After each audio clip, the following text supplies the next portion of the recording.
world's weirdest restaurants takes you to San Francisco, where we set sail for a floating island bistro. That's the sea lions barking, because they're jealous. And savors shrimp and salmon under the sea. It is a weird restaurant.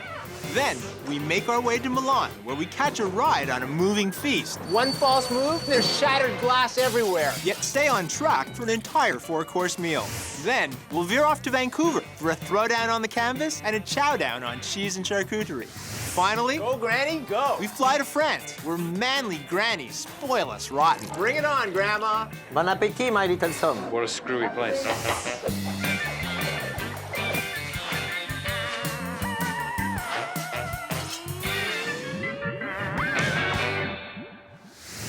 One of San Francisco's most unique landmarks is a floating island anchored somewhere between Alcatraz and the Golden Gate Bridge. And all it takes to discover it is a dinner reservation.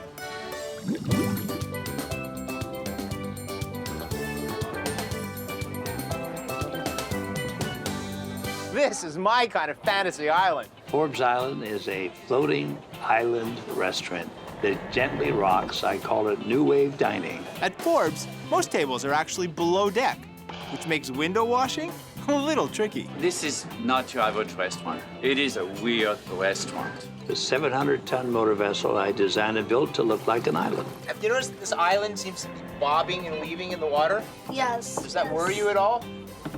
Not really at all. So what was your first impression when you walked onto this island? I was amazed. I didn't believe it was an island. I had to walk all the way around and make sure that there was no connection to the land. But when it comes to their menu, Forbes offers plenty of options that are sure to float your boat. We like to call our food classical American with a California influence. Like to try the Dungeness crab, some wild mushroom ragu, Hawaiian ahi poke. You can't resist these lamb lollipops, organic Canadian salmon, if you will. And given that we're out here on the water, can't resist the seafood chatter. First thing you notice about this restaurant that's a bit out of the ordinary is that unless you can walk on water, you gotta call a water taxi to get there. How you doing? Just so you get a sense of where we are, off in the distance, that's Alcatraz Island. Check this out. It's a welcoming committee of sea lions. Tell me what's the most unique thing about this restaurant? The whole point that it's on an island and most of the restaurant is underwater. So how does this compare in size to some of the other floating islands in the world? As far as I know, it's the world's only floating island. Just out of curiosity, how fast does your island go? Has a world record, 2.5 knots. 2.5 knots an hour. Indigenous crab, avocado with scallop salad. What a glorious combination of tastes and textures. You get that delicate morsels of that Dungeness crab, the creaminess of the avocado, the tanginess of that lemon vinaigrette. Talk about a perfect island dish, fresh from the sea. Did you expect the food on an island like this to be as good as it is? I expect it to be fresh. Seafood chatter. And I can't think of a better perch from which to enjoy it. Generous chunks of fresh fish and stewed tomatoes and a really delicate fish and white wine broth. Hear that noise? That's the sea lions barking, because they're jealous. What impresses me the most, the food and the decor, the steak was out of this world. This kid's angling for my job. He's describing the food way better than I do. Mushroom ragu with goat cheese and brioche. Beautiful presentation. Talk about big flavor. These mushrooms have been sauteed, which just concentrates their earthiness. The red wine demi-glaze is so intense, and this goat's cheese, so pungent. You put all three of these flavors together, and you've got a dish that would satisfy any hungry castaway. Castaways and visitors alike won't want to miss climbing to the top of the island's very own lighthouse. Take a look at this. It's an actual working lighthouse. And when you get up here, you really get the sense that this island is also a boat, because you can feel it swaying back and forth. Hawaiian ahi poke. Ah, poke, a true island classic. You know, for poke to work, the fish has to be really fresh. And you can tell this fish is straight out of the water. Add the sweetness of the mango, the heat of the chili, the crunch of the chip, and you've got a dish I would swim to this island for. And how was the steak on an island restaurant? I don't know where they keep the corrals upstairs, but it was delicious. There's so many beautiful flavors going on this plate, you just have to pause to contemplate them all. The salmon is perfectly crusted from the sauteing, and then the fish itself, tender and flaky. It's beautiful. And then there's rice. It's finished off with a pesto, which just adds another dimension to it. I'll tell you one thing. Forbes nose fish. What did you have tonight? I am a lamb aficionado, and this was one of the best rack of lambs I've ever had. These chops, they're perfectly cooked, and that pepper sauce gives them a really nice bite. This potato croquette, creamy on the inside, nice bacon bits, crispy on the outside. Come to think of it, I'm gonna see if I can apply for permanent residency on this island.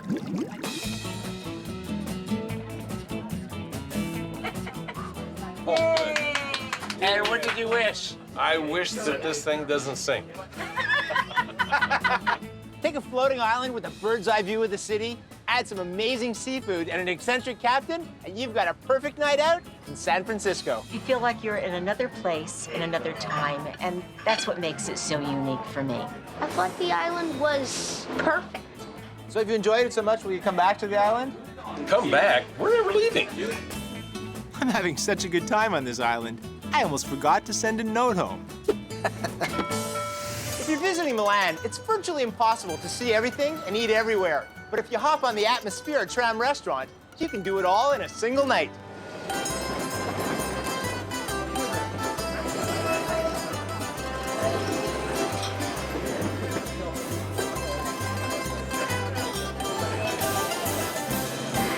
Hey, this really is the streetcar named Desire.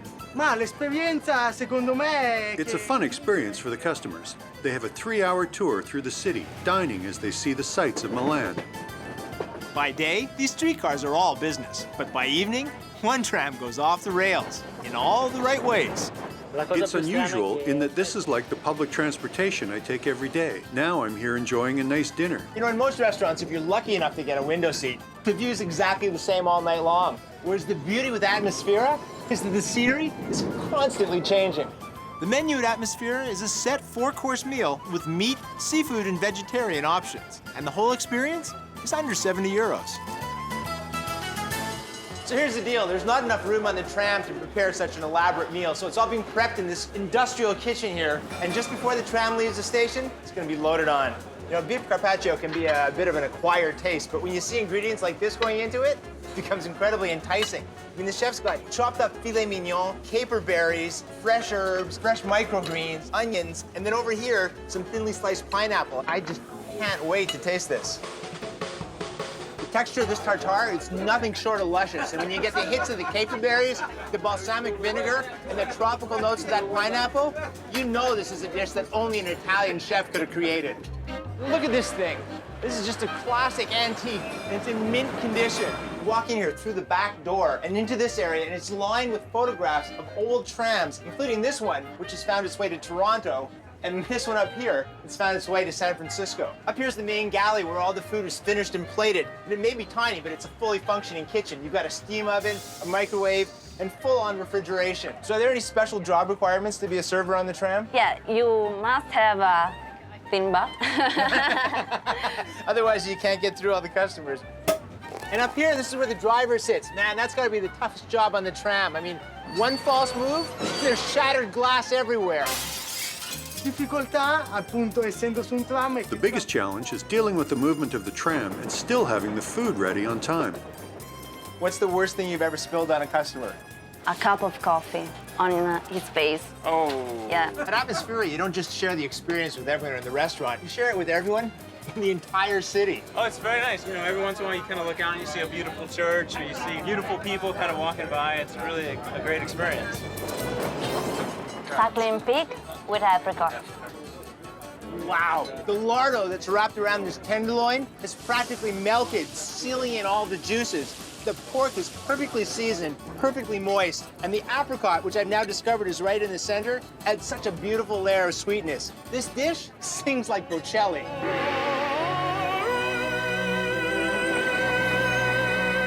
But the most coveted dish here is an Italian classic.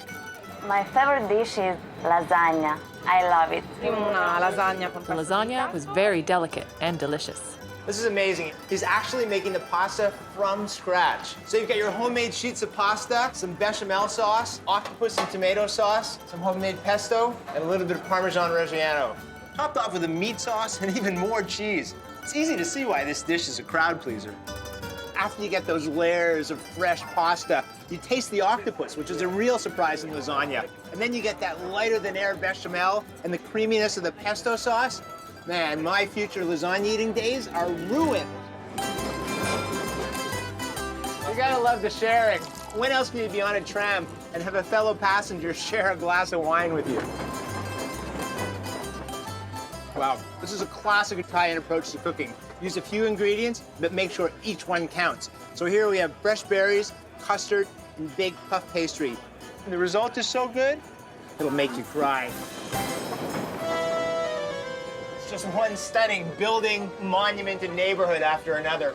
This experience is really surreal. I mean, the food's been absolutely fantastic on a tram in an amazing city. When it's time to leave, people doesn't want to get off, and I have to push them out. After this experience, public transportation is just never going to be the same. Food and art go hand in hand. And at Raw Canvas here in Vancouver, you can literally hold your paintbrush in one hand and your fork in the other. Of course, that means you have to balance your wine glass on your head. But that's where the creativity comes in. At Raw Canvas, you can design your own platter by selecting from a menu of fine-cured meats and artisan cheeses. Then grab some paint and battle it out with your friends. We're gonna do an art battle. You can free your inner artist and your inner chef. Raw Canvas is a place to eat, drink, and make art. This place is state-of-the-art. We were thinking 1920s Paris when we built the place. We wanted foods in here that were rich. We wanted wines in here that are big body and bold. Cheeses and charcuterie and accompaniments that really help to enhance the flavors. It's almost like painting in the way that it's really all about experimenting with the different flavors and styles, because it's really up to you and up to your palate as to what you like. In the charcuterie department, they have wild boar and rosemary, chorizo, and elk and juniper salami. They've got a selection of soft cheeses, semi-soft, goat cheese, blue cheese, alpine, hard, Gouda, and cheddar cheese. This menu totally suits the place. I mean, it's an array of flavors that I get to mix and match. All these diners here are unleashing their inner artist, and this room is just oozing with creativity. The result? It's great food and great atmosphere. Art on the canvas, art on the plate. Food's really simple, but it's really gourmet. All from small family-run farms. 3 terrines, 2 mustards, and cornichons. Simple, and at the same time, very sophisticated. Wow, that quail is nice and mild, and you get that crunch and the richness of the pistachio and a little bit of a finish of nutmeg at the end. That's a real work of art. It's really filling, even though the plates aren't huge. Imagine duck confit mixed with duck pate. It's so rich. And in this pheasant pate, you can definitely taste the sweetness of the pear. Individually, each one of these pates is a work of art, but collectively, it's a masterpiece. Now for the creative part, mixing and matching. Trying a little of the honey mustard. The sweetness and the tanginess of that mustard is a perfect foil for this pheasant. Oh, a match made in heaven. Is the painting a little bit competitive? Once it starts, it's on. Is there a particular order that you have to follow? I like to start with the cheese and then work through the charcuterie, and the art is after a few glasses of wine. So most of the guests who come in here are non-artists. These are 2 mermaids. They're not going to go buy an easel and all the paints and all that setup. This is why we created this space. What are we going for over here? Colored bubbles. There's a little bit of Andy Warhol, a little Damien Hirst. I think that most of us are taught really early that we're not good at art, so we are quick to shut that off. Hopefully it's not so abstract that you can't tell what it is. I feel like Van Gogh is totally taking over me right now. I think there's an artist inside of everyone, absolutely. These are cured meats. If this was a science experiment, the French one would be like the control group. It's everything you want in a traditional salami. Now, the wild boar, it's like a pork sausage, but the flavor is so much more intense. Now, this elk sausage, it's a lot drier. The flavor is really gamey. This chorizo, it's got a lot of fat, therefore it's very soft in the mouth, very nice and chewy, and it's incredibly spicy. Collectively, this plate encompasses the art of sausage making. I love Raw Canvas. Look at this. We'll start with this. Okay. Tonight, Bob, the host of World's Weirdest Restaurants, is challenged Jared. He's the National Art Battle champion. I will tell him that, he's not going to win. Black. Where's Black? Black's right here, Black. I gotta admit, I'm a little bit nervous. It's all fun and games until you're going up against the National Art Battle champion. Painters ready? Touch gloves. Come out, punch it. It's pretty cool. Look at what he's doing in a matter of like a few minutes. Bob's really given kind of a shout out to Raw Canvas, the wine glass, the roots. Whereas Jared, he lived in Paris for several years, a feeling of the motion of the city. Man, I have no idea what he's doing over there either. Makes it even more nerve-wracking. Let's give him a countdown. 3, 2, 1. whole experience is about feeling good. So we feel good about what we put in our bodies, we feel good about what comes out of our minds onto the canvas, and we feel good when we leave here, and that's it. Audience votes, winner takes all. Okay, you're ready. You get to meet all sorts of people who've never painted before, and you can just see them unleash their creativity. It's wonderful. Host of the show, Bob.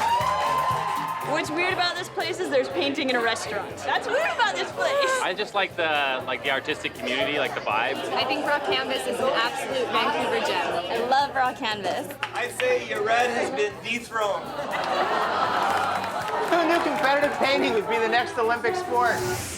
If you miss your grandmother or her cooking, then the Bistro de Mémé here in La Rochelle, France will give you the warm and fuzzies. However, when you meet the grannies in this restaurant, you might be in for a little surprise.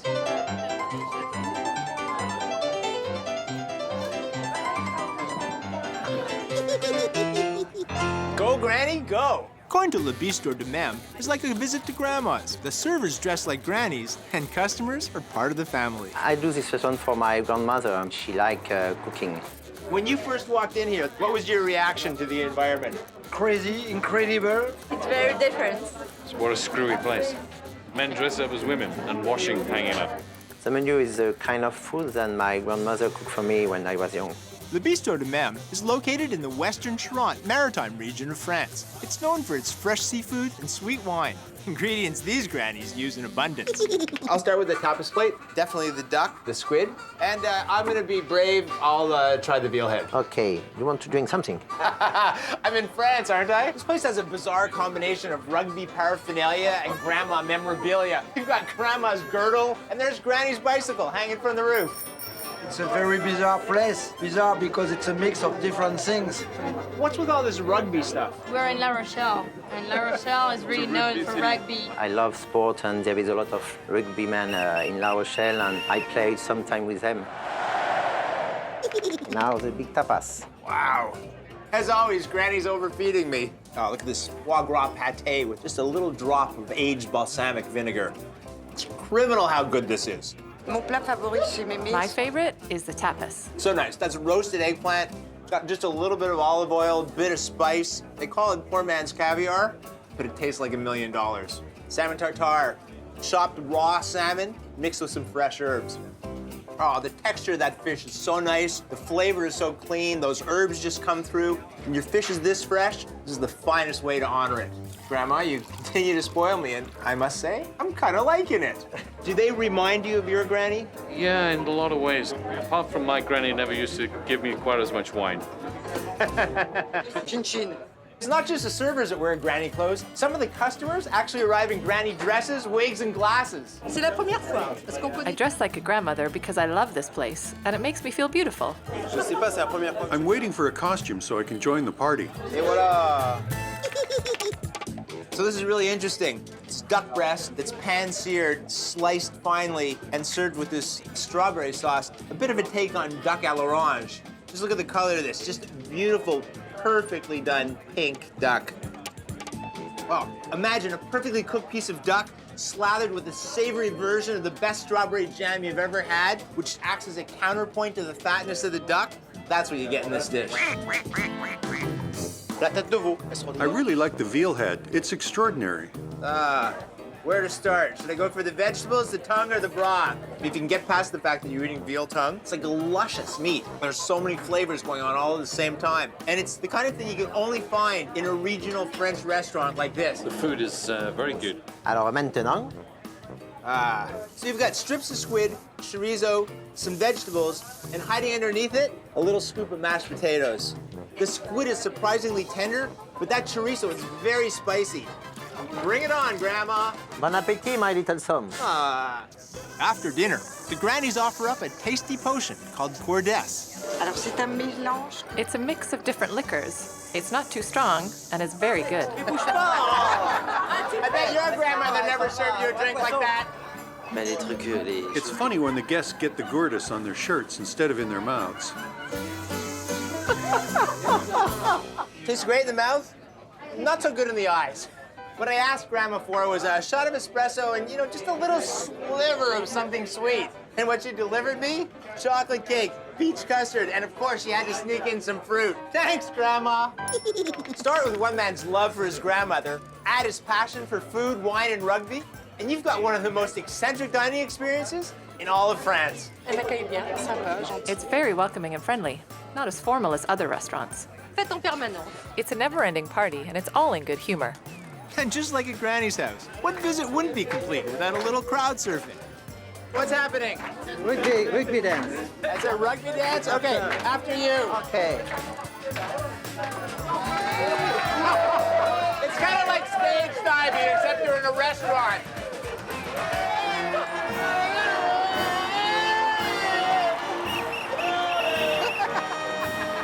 That was so much fun.